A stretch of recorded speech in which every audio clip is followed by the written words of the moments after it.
लखन लाल बनले पगड़िया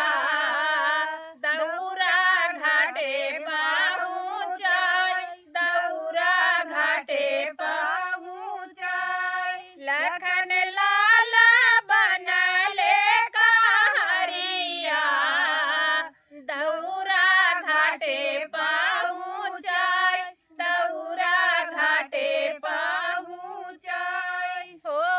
तही भोर भीनु सरवा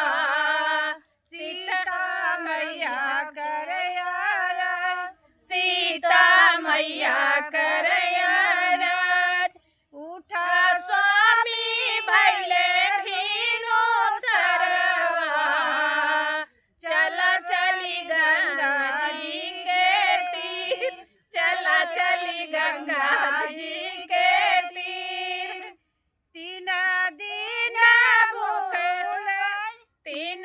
दिन के भूखल भैया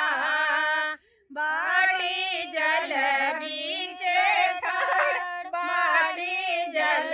बीचे ठाड़ हमहू जे करे छठ बरतिया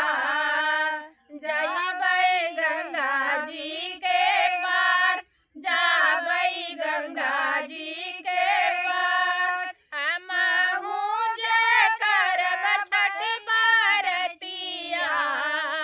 जाबै गंगा जी के घाट जाबै गंगा जी के घाट होते भोर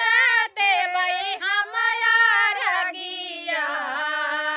करबै छठी माई बरत करबै छठी माई बरत बोलो छठी मैया की जय।